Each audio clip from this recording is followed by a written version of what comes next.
The modern-day eugenics movement would begin appearing after the publication of Charles Darwin's The Origin of Species by Means of Natural Selection in 1859.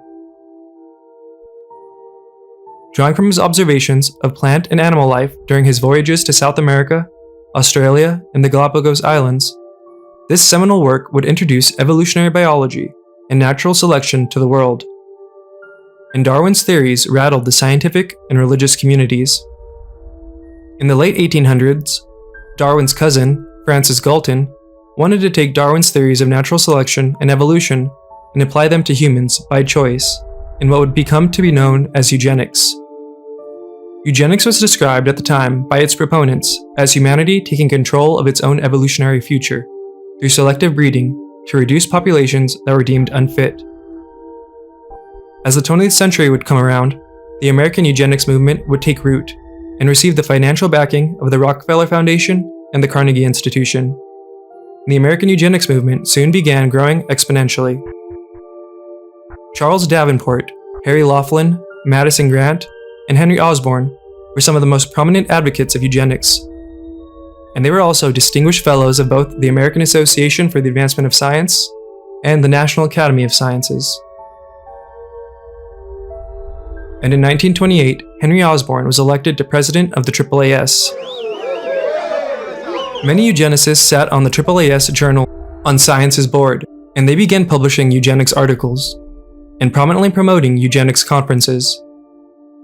Eugenics policies were supported by many of the scientists comprising of the NAS and the AAAS by the 1920s. They believed that they could rid society of poverty, deafness, blindness, promiscuity, alcoholism, and many other things through eugenics. And these sentiments had strong racial undertones, with an emphasis on maintaining the Anglo-Saxon racial stock of the United States. We know with hindsight that many of these characteristics could not be bred out, and that many of these characteristics that eugenicists sought to eliminate were based on subjective views on who deserves to live and who deserves to reproduce. This subjective nature makes their view of eugenics more of an ideology than a concrete science. Nevertheless, by the 1920s, the AAAS and the NAS were all in on eugenics. To hamper anti-eugenics dissent, the AAAS created a committee specifically to develop the best methods of combating anti-evolution propaganda, as anti-eugenics was deemed anti-science and anti-progress. New terms were added to the scientific lexicon, like feeble-mindedness and imbecile. And many AAAS and NAS scientists were eugenics advisors to various congressional committees, and they served as consultants and gave testimonies during seminal Supreme Court cases like the Scopes monkey trial and Buck v. Bell, which set the precedent that states may conduct forced sterilization for the good of society. Following the Supreme Court ruling, American states began implementing eugenics laws en masse. Laws were passed relating to interracial marriage, immigration restrictions, contraceptives, and by the 1930s, over 30 states had laws permitting forced sterilizations. As a result, an estimated 70,000 Americans were forcibly sterilized against their will.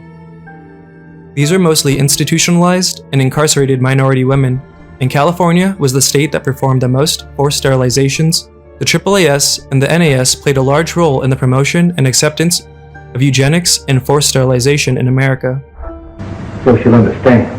Well, we thought it necessary to present your family's case to the State Medical Commission. And after an examination, they decided there was but one important action to take: to have your entire family sterilized. Why, what's that? I don't know what you're talking about. Well, we investigated your family's history, Alice. And most of the past 3 generations have been feeble-minded, congenital cripples, or habitual drunkards. Instead of improving, each generation is more of a problem.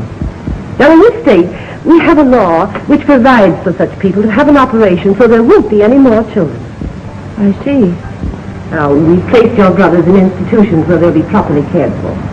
You can go back to your job soon. I'll arrange to have it held open for you. But I'm keeping my job. I'm not going anywhere. Now, you're going to the hospital too, Alice. But there's nothing wrong with me. Perhaps not. You wouldn't want to marry some fine young man and be ashamed of the children you had. Hitler was a huge fan of the American eugenics movement, as well as their laws, praising them in his books and speeches frequently. Hitler specifically praised the United States eugenics policy in Mein Kampf, stating, There is today one state in which at least weak beginnings toward a better conception of immigration are noticeable.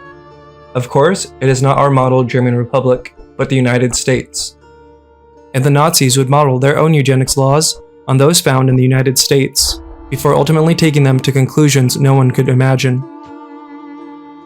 Following World War II, eugenics would begin to fall out of favor, but forced sterilizations would continue in the US until the 1970s. The AAAS would not formally apologize for their role in the eugenics wave for nearly 100 years, publishing in 2021, quote, "It is clear that the AAAS, science, and many in the scientific community supported the biggest proponents of eugenics in the early 20th century, when the ideology started gaining wider traction. We must never forget that the unwavering march towards scientific progress is sometimes built on a problematic past. Unless we understand the depths of these problems, we will continue building on rotting foundations." This apology demonstrates that America's elite scientific organizations can change their view on big scientific topics with vast